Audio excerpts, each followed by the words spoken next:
நிகரற்ற பேரன்புடையவனாகிய எல்லாம் வல்ல ஏக இறைவனான அல்லாஹ்வை புகழ்ந்தவனாக என்னுடைய சிறிய அன்புக்கினிய சகோதர சகோதரியே, எண்ணில் நடந்தால் நன்மையை தரக்கூடிய இந்த ரமலான் மாதத்தை நாம் எல்லாம் சந்திப்பதற்கு வாய்ப்பு கொடுத்த ரப்பல் ஆலமீனுக்கு எல்லாம் புகழும். ரமலான் மாதம் நோன்பு வைப்பதனால் கிடைக்கக்கூடிய பல்வேறு அரிய நன்மைகளை பற்றி நிறைய உபதேசங்களில் கேட்டிருக்கிறோம். எண்ணில் நடந்தால் நன்மையை தரக்கூடிய இந்த மாதத்தில் நிறைய உபரியான தொழுகைகளை தொழுதுவிட்டு அதனுடைய நன்மையை எதிர்பார்த்தவர்களாக நாம் காத்துக் கொண்டிருக்கின்றோம். அதே போல இறைவன் கொடுத்த அந்த செல்வத்தை அவனுடைய வழியில் செலவு செய்து அவனுடைய அன்பையும் கருணையும் பெற வேண்டும் என்கின்ற தூய்மையான உள்ளத்தோடு நிறைய உள்ளங்கள் காத்துக் கொண்டிருக்கும். இது எப்படிப்பட்ட ஒரு அற்புதமான மாதம் என்று சொன்னால், ஒட்டுமொத்த மனித குலத்திற்கும் வழிகாட்டியாக இருக்கக்கூடிய அருள்வரை அருளப்பட்ட மாதம்.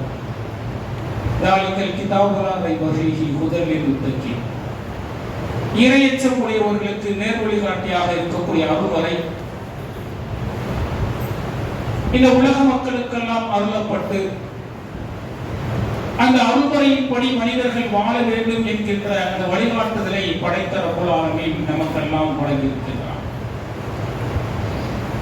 நான் மனிதர்களை ஏன் படைத்தேன் என கூறும் பொழுது, அல்லதீன கலக்கல் மௌத்த வல் ஹயாத்த லியப்லுவக்கும் அய்யுக்கும் அஹ்ஸனு அமலா, உங்களின் அழகிய செயலுக்குரியவர்கள் யார் என சோதிப்பதற்காகத்தான் நான் உங்களுக்கு மரணத்தையும் வாழ்வையும் கொடுத்திருக்கிறேன் என்று ரப்பல் ஆலமீன் சொல்கின்றார்.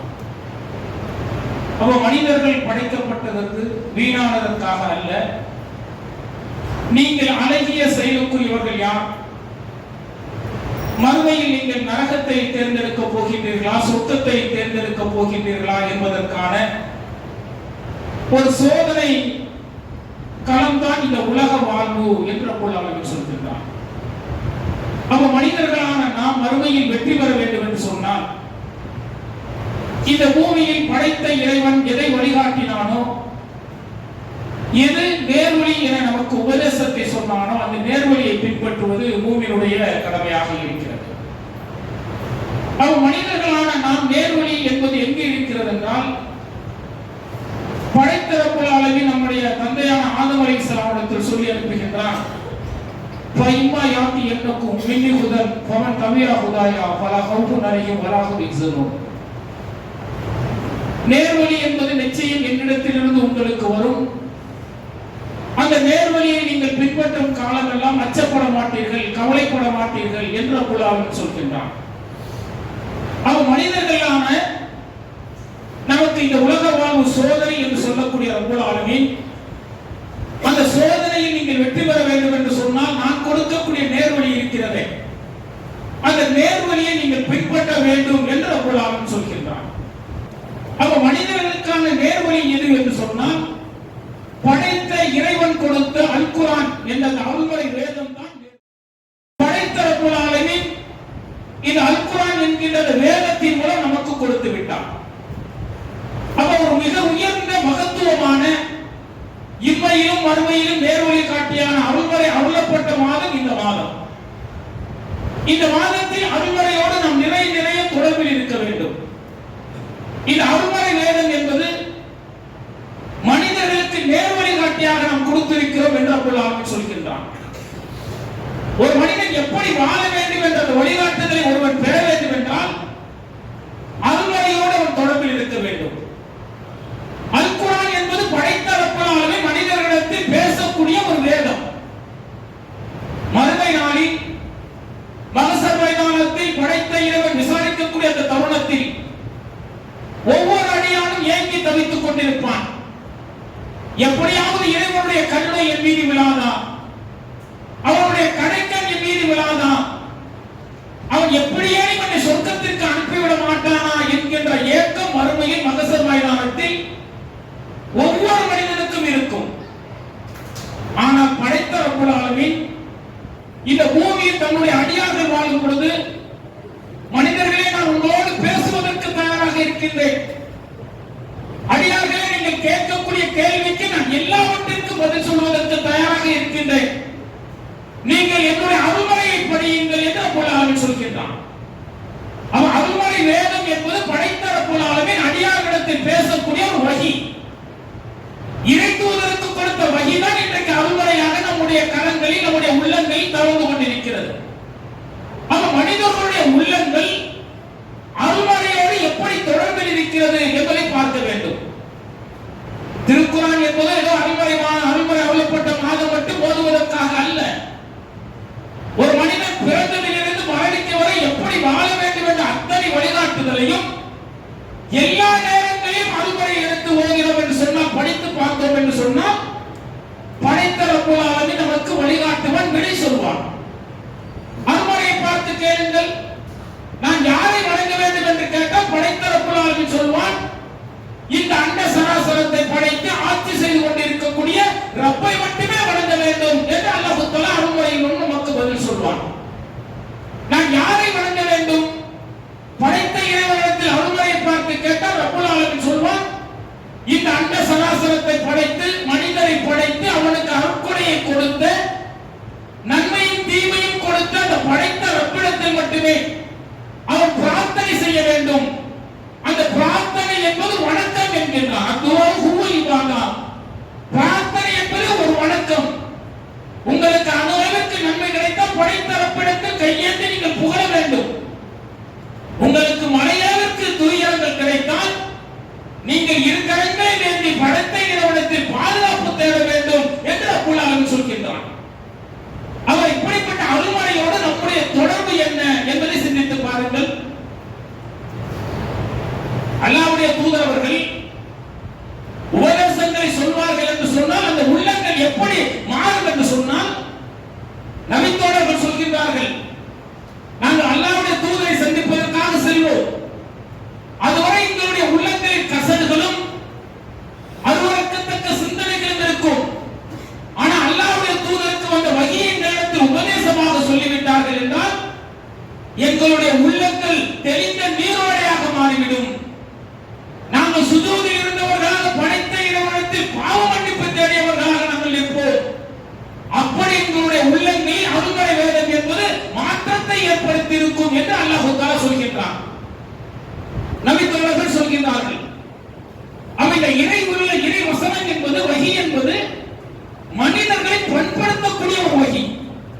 மனிதனை மனிதனாக வாழ வைத்து மறுமையில் வெற்றிக்கான அத்தனை வழிகாட்டுதலையும் படைத்த ரப்புல் ஆலமீன் இந்த அருள்மறை வேதத்தின் மூலம் நமக்கு உபதேசமாக சொல்கின்றான். அவர் நம்முடைய உள்ளங்களில் அருள்மறை வேதம் என்பது எப்படி இருக்கிறது? ஏதோ மந்திரங்கள் போல ஓதிக்கொண்டிருக்கின்றோமா? அல்ல, படைத்த இறைவன் எனக்கு ஒரு கட்டளையை இடுகின்றான். அந்த கட்டளையை ஏந்தி என்னுடைய உள்ளத்தில் அதை உள்வாங்கி நான் பிரதிபலிக்கின்றேனா, செயல்பாடுகளாக நடைமுறைப்படுத்துகின்றேனா என்பதை நாம் சிந்தித்து பார்க்க வேண்டும். அருள்மறை வேதம் என்பது ஏதோ மந்திரங்கள் படிப்பது போல அல்ல. அது உள்ளத்தில் ஏற்ற வேண்டும், உணர்வு ரீதியாக உணர வேண்டும், செயல்பாடுகளாக வெளிப்படுத்த வேண்டும் என்று ரப்புல் ஆலமீன் எதிர்பார்க்கின்றான். அவர் மனிதனுக்கு தேவையான அத்தனை விஷயங்களும் அருள்மறையில் இருக்கிறது. அந்த அருள்மறையோடு நம்முடைய தொடர்பு என்ன என சிந்தித்து பாருங்கள். ரமலான் மாதம் வந்துவிட்டது. அருள்மறையை படிக்கின்றோம். ஓதினால் நிறைய நன்மை. ஓதி திக்கி ஓதுபவர்களுக்கு 2 மடங்கு நன்மை அல்லாஹ் தஆலா கொடுக்கின்றான். ஆனால் அந்த அருள்மறையை உணர்ந்து தன்னுடைய வாழ்க்கையில் செயல்முறைப்படுத்தும் பொழுது அல்லாஹ்வின் கருணையும் அன்பையும் பெற்ற ஒரு அடியானாக ஒருவன் மாறுகின்றானா இல்லையா? அவன் அருள்மறை சொல்லக்கூடிய உபதேசம் நம்முடைய வாழ்க்கையில் பிரதிபலித்திருக்கிறதா என்பதை சிந்தித்து பார்க்க வேண்டும். ஒவ்வொரு வசனத்துக்கும் உயிரோட்டம் கொடுக்க வேண்டும். 6666 வசனங்கள் இருக்கிறது என்று சொன்னால் அந்த வசனம் ஒரு மனிதன் எப்படி வாழ வேண்டும் என்று இறைவன் கொடுக்கக்கூடிய கட்டளை. அந்த கட்டளையில் எத்தனை கட்டளைகளை நிறைவேற்றி இருக்கின்றேன், எத்தனை கட்டளைகளை என்னுடைய வாழ்வில் பிரதிபலித்திருக்கின்றேன், ஒவ்வொரு மூவிலும் சிந்திக்க வேண்டும். மரணம் வந்துவிடும்.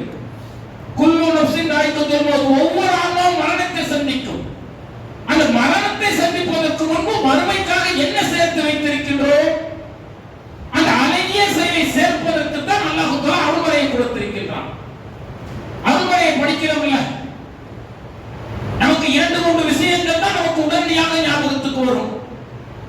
இந்த நேரத்தில் தொழுகை கடமையாக்கப்பட்டது. படைத்த ரப்பை மட்டுமே வணங்க வேண்டும், ஜக்காத் கொடுக்க வேண்டும், நோன்பு வைக்க வேண்டும். இது மட்டுமா அல்லாஹ் தஆலா அருள்மறையில் சொல்கின்றான்? ஒரு மனிதனுக்கு தேவையான எல்லா விஷயங்களையும் சொல்கின்றான். நீங்க எந்த கேள்வியை கேட்டாலும் அருள்மறையில் அல்லாஹ் தஆலா பதில் சொல்வான். ஆனால் நாம் படைத்த இறைவனிடத்தில் பேசுவதற்கு தயாராக இல்லை. இறைவனிடத்தில் பேச வேண்டும். இந்த உலகம் என்பது அற்பமானது. மரணம் வருங்க, குல்லு நஃப்ஸின் தாயிகத்துல் மௌத், ஒவ்வொரு ஆன்மாவும் மரணத்தை சந்திக்கும். அந்த மரணம் வருவதற்கு முன்பு மறுமைக்காக என்ன சேர்த்து வைத்திருக்கிறோம் என ஒவ்வொரு அடியார்களும் சிந்தித்து பாருங்கள். அவர்கள் எங்க சிந்திப்பது? அருள்மறை வசனங்களுக்கு உயிரோட்டம் கொடுக்கும் போது சிந்திக்க முடியும். படைத்த ரப்பல் ஆலமீன் என் மீது என்ன கட்டளை இருக்கின்றானோ அதை நான் நிறைவேற்றி இருக்கின்றேனா என பார்க்கும் போது நாம் சிந்திக்க முடியும். அவர் ஒரு மூமின் எப்படி வாழ வேண்டும் என்கின்ற அத்தனை வழிகாட்டுதலையும் அல்லாஹ் தஆலா அருள்மறையில் கொடுக்கின்றான். ஒரு மூமின் எப்படி வாழ வேண்டும் என்பதற்கு ஒரே ஒரு வசனம் உயிரோட்டம் கொடுத்து விடுகிறது. என்ன வசனம்?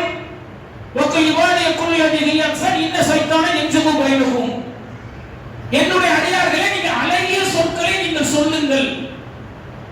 இந்த சொற்களை வைத்து சைத்தான் உங்களிடத்தில் பிரிவினை ஏற்படுத்தி விடுவான் என்கிற ஒரு வசனம் ஒரு மனிதன் எப்படி இந்த பூமியில் சொற்களை பயன்படுத்த வேண்டும் என்கின்ற ஒரு விஷயத்தை சொல்லிவிடுகிறது. இந்த வசனத்துக்கு நாம் உயிரோட்டம் கொடுத்திருக்கிறோமா? நம்முடைய நாவுகள் என்னென்னவோ பேசுகின்றன, பொய் பேசுகின்றன, புரட்டு பேசுகின்றன.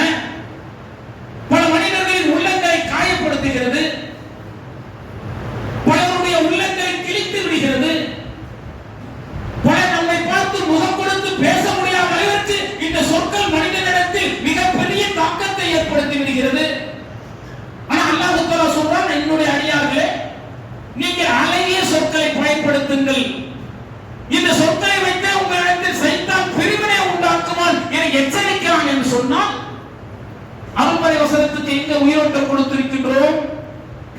காலையில் எழுந்து மாலை வரை இரவு தூங்கும் செல்லும் வரை நாம் என்னென்ன பேச்சுக்களை பேசியிருக்கிறோம் சிந்தித்து பார்த்திருக்கிறோமா? எத்தனை உள்ளங்களை காயப்படுத்தி இருக்கிறோம் சிந்தித்து பார்த்திருக்கிறோமா? எத்தனை நபர்களை நம்முடைய முகத்தை பார்க்காதபடி ஏசி இருக்கின்றோம், பொய் பேசி இருக்கின்றோம், அவதூறு பேசி இருக்கின்றோம். வியாபாரத்தில் அற்ப லாபத்திற்காக எத்தனை தவறான விஷயங்களை செய்திருக்கின்றோம். நம்முடைய நாவுகள் பேசியதை அல்லாஹ்வின் தூதர் வந்து கேட்கிறாங்க, அல்லாஹ்வின் தூதரே, நான் பேசக்கூடிய நாவு என்னை நரகத்துக்கு அழைத்து செல்லுமான? நிச்சயமாக நான். நீங்க அழகிய சொற்களை நீங்கள் பேசவில்லை என்று சொன்னால் அது உங்களை நரகத்திற்கு அழைத்து செல்லும் என்று அல்லாஹ்வுடைய தூதர்கள் எச்சரித்தார்கள் என்று சொன்னால், அருள்மறையில் ஒரு நாவு எப்படி இருக்க வேண்டும் என்பதை அல்லாஹ் தஆலா சொல்கின்றான். உதாரணத்துக்கு, இப்படி ஒவ்வொரு மனிதனும் ஒரு விஷயத்தை எப்படி அணுக வேண்டும் என்பதை அருள்மறை நிறைய இடங்களில் சொல்கிறது. அதிக ஹதீஸ் அறிந்தவர் அபூ ஹுரைரா ரலியல்லாஹு அன்ஹு அவர்கள், அல்லாஹ்வுடைய தூதர்கள் மரணித்து விட்டார்கள். தன்னுடைய தோழர்களோடு பேசிக் கொண்டிருக்கிறார் அபூ ஹுரைரா ரலியல்லாஹு அவர்கள். தோழர்களிடத்தில் இது இருவருக்கிடையே கடுமையான கருத்து வேறுபாடு. தோழர்களோடு சண்டையிட்டு விட்டு அபூ ஹுரைரா அவர்கள் வீட்டுக்கு வந்து விடுகிறார். வரும்போது என்ன சொல்கிறார்? நான் இனி ஒருபோதும் யாருக்கும் பிரச்சாரம் செய்ய மாட்டேன், யாருக்கும் அழைப்பு பணி செய்ய மாட்டேன், நான் யாருக்கும் எதுவும் சொல்ல மாட்டேன், என்னளவில் நான் இருந்து கொள்வேன் என்று சொல்லிவிட்டு கோபமாக வீட்டுக்கு வந்து விடுகிறார். வீட்டுக்கு வந்த அபூ ஹுரைரா அவர்களுக்கு உள்ளம் படபடக்கிறது, கண்கள் எல்லாம் குளமாகி விடுகிறது. இதய படபடக்க தெருவுக்கு ஓடி வருகிறார். படைத்த ரப்பை பற்றி சொல்கின்றார், அல்லாஹ்வை மட்டுமே நீங்கள் வணங்க வேண்டும், இணை வைக்காதீர்கள் என்று பிரச்சாரம் செய்கின்றார். சொர்க்கத்தை பற்றி சொல்லி சொர்க்கத்தின் தேடுதலை உருவாக்குகின்றார். தோழர்களுக்கு ஒரே ஆச்சரியம். ஏன்னா நேற்று வரை நம்மளோடு இருந்து கொண்டு சண்டையிட்டு சென்றார், இனி யாருக்கும் பிரச்சாரம் செய்ய மாட்டேன் என்று சொல்லிவிட்டு சென்றார். ஆனால் சென்ற அபூ ஹுரைரா அவர்கள் மீண்டும் வந்து மக்களுக்கு பிரச்சாரம் செய்கின்றாரே, என்ன காரணம் என அபூ ஹுரைரா அவர்களிடத்திலே கேட்போம் என சொல்லி தோழர்கள் எல்லாம் வந்து கேட்கிறார்கள். அபூ ஹுரைரா அவர்களே, எங்களோடு சண்டையிட்டு விட்டு சென்றீர்கள், இன்னைக்கு யாருக்கும் பிரச்சாரம் செய்ய மாட்டேன், அழைப்பு பணி செய்ய மாட்டேன் என கோபித்துக் கொண்டு சென்றீர்களே, சென்ற வேகத்திலே வந்து மீண்டும் பிரச்சாரம் செய்கின்றீர்களே, என்ன காரணம் என கேட்கிறார். அபூ ஹுரைரா அவர்கள் சொல்கிறார்கள், என்ன காரணம் தெரியுமா? நான் உங்களை மக்களிடத்தில் கோபித்துக் கொண்டு சென்று மக்களுக்கு பிரச்சாரம் செய்ய மாட்டேன் என்ற எண்ணத்தோடு தான் வீட்டிற்கு சென்றேன். ஆனால் வீட்டிற்கு சென்ற பிறகு எனக்கு அல்லாஹ் தஆலா ஒரு அருள்மறை வசனத்தை ஞாபகப்படுத்தினான். அந்த இறை வசனம் எனக்கு ஞாபகத்திற்கு வந்தவர்கள் என்னுடைய கண்கள் எல்லாம் குளமாகி விட்டது, இதயமெல்லாம் பாரமாகி விட்டது. நான் மக்களுக்கு ஓடோடி சென்று பிரச்சாரம் செய்தேன் என சொல்லிவிட்டு அபூ ஹுரைரா அவர்கள் சொல்கிறார்கள், என்ன வசனம் தெரியுமா? இன்னல்லதீன யஹ்துமூன அன்ஜல்னா மினல் பையினாத்தி வல் ஹுதா. யார் அல்லாஹ்வுடைய அத்தாட்சிகளையும் அல்லாஹ்வுடைய நேர்வழியையும் அவருடைய அல்குர்ஆன் மூலம் அருள்மறை மூலம் தெரிந்து கொண்டு யார் பிற மக்களிடத்தில் சொல்லவில்லையோ அவர்களை அல்லாஹ் தஆலா சபிக்கின்றான். அல்லாஹ் மட்டும் சபிக்கவில்லை, சபிக்கக்கூடியவர்கள் எல்லாம் சபிக்கிறார்கள் என்கின்ற அருள்மறை வசனம் எனக்கு உள்ளத்தில் பாரத்தை ஏற்படுத்தி விட்டது, என்னுடைய கண்களை குளமாகி விட்டது என்று அபூ ஹுரைரா அவர்கள் சொன்னார்கள். என்று சொன்னால் ஒரு வசனம் அல்லாஹ்வுடைய அத்தாட்சி, அல்லாஹ்வுடைய நேர்வழி அருள்மறை மூலம் தெரிந்து கொண்ட நாம் பிற மக்களிடத்தில் சொல்லவில்லை என்று சொன்னால், படைத்த ரப்புல் ஆலமீன் நம்மை சபிக்கிறான் என்று சொன்னால் எந்த அளவுக்கு ஒரு பாதகமான நிகழ்வு அது, ஒரு மூமின் ஏற்றுக்கொள்ளக்கூடிய நிகழ்வு அது. அவரும் அருள்மறையை ஓதுகின்றோமே, இது அருள்மறை வசனம் சொல்கிறதே, பிறருக்கு நீங்கள் பிரச்சாரம் செய்ய வேண்டும், நேர்வழியை பற்றி அச்சமூட்டி எச்சரிக்கை செய்ய வேண்டும் என்று அருள்மறை வசனம் சொல்கிறதே, இந்த அருள்மறை வசனத்துக்கு நாம் உயிரோட்டம் கொடுத்திருக்கிறோமா? சிந்தித்து பாருங்கள். அருள்மறை வசனம் என்பது ஓதுவதற்கு மட்டுமல்ல, உள்ளத்தில் ஏறி செயல்படுவதற்கு தான் அருள்மறை வசனம். நம்ம ஒரு 10,000 ரூபாய்க்கு ஒரு 1,00,000 ரூபாய்க்கு ஒரு போன் வாங்குறோம், ஆண்ட்ராய்டு போனோ அல்லது ஒரு பெரிய ஒரு ஜி போனோ வாங்குறோம் வச்சுக்கோங்க, ஆப்பிள் போன் வாங்குறோம். போன் வாங்கினதுக்கு பிறகு நம்முடைய எண்ணம் எதிர போய் நிற்கிறது, உடனே அதுல ஒரு கேட்லாக் புக் இருக்கும், அதை எடுத்து பார்க்கிறோம். அது பார்க்கும்போது அந்த கேட்லாக் புக்கை வைத்து தான் இந்த போனை எப்படி ஆபரேட் பண்ணுவது, எப்படி இயக்குவது, இது என்னென்ன ஆப்ஸ் எல்லாம் இருக்கு, என்னென்ன சிஸ்டங்கள் இருக்கிறது என்பதையெல்லாம் தெரிந்து கொள்ள முடிகிறது. ஒரு அற்பம் 2 லட்சம் ரூபாய் 3 லட்சம் ரூபாய்க்கு ஒரு போன் வாங்கினா ஒரு கேட்லாக் கொடுக்கலாம். ஆனா இந்த அண்ட சராசரத்தை படைத்து ஆட்சி செய்து கொண்டிருக்கக்கூடிய ரப்புல் ஆலமீன், எண்ணற்ற ஜீவராசிகளை படைத்த ரப்புல் ஆலமீன் சொல்கிறான், நான் படைப்பிடங்களில் எனக்கு மிக சிறந்த படைப்பிடம் எது தெரியுமா? என்னுடைய படைப்பிடத்தில் மனித இனம் தான் என்னுடைய படைப்பிடத்தில் மிக சிறந்த படைப்பிடம் என்று ரப்புல் ஆலமீன் சொல்கிறான்.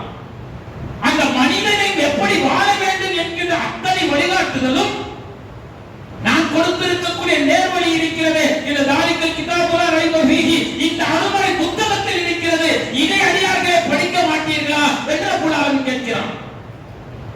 போன வாங்குறதுக்கு கேட்டாக்கு புரட்டக்கூடிய மனிதன் எப்படி வாழ வேண்டும், மறுமையில் வெற்றி பெறுவதற்கு அல்லாஹ் கொடுத்த அருள்மறை வசனத்தை புரட்டுவதற்கு தயாராக இருக்கிறோமா? சிந்தித்து பாருங்கள்.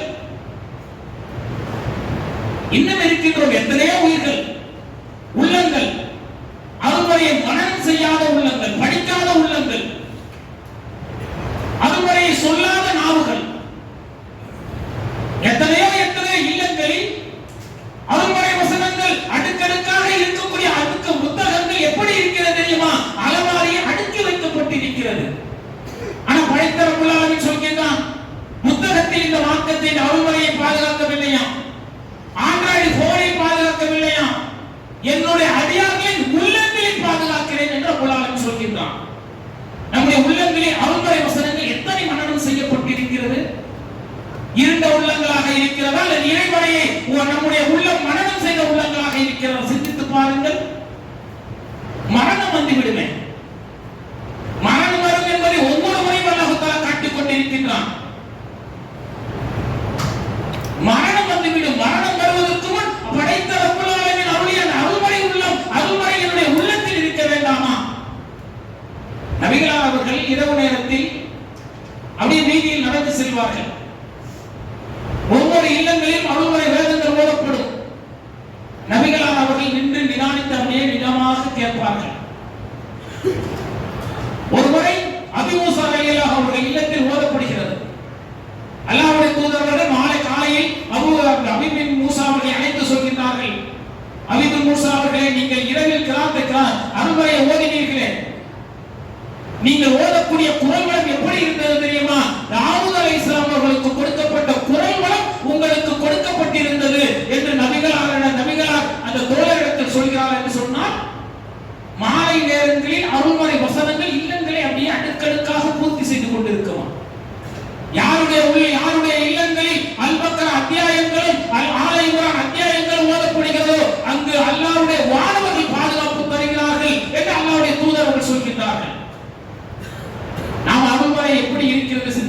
பாருங்கள். மறுமை நாள் மகசர் தானம் அடியான் கொண்டு வந்து நிறுத்தப்படுகிறான். சூரியன் தலைக்கு கிட்டே கொண்டு வந்து நிறுத்தப்படுகிறது. வியர்வையில் முழுகி நிற்கின்றான். என்ன ஆக போகிறது பரிதவித்து நிற்கக்கூடிய அந்த தருணத்தில் கருமேகங்கள் போல ஆலயங்குளம் அத்தியாயமும் அல்பக்கர அத்தியாயமும் அவனுக்கு நிழல் தரும் என்று சொன்னால் இந்த உலகம் அற்பமானது இல்லை.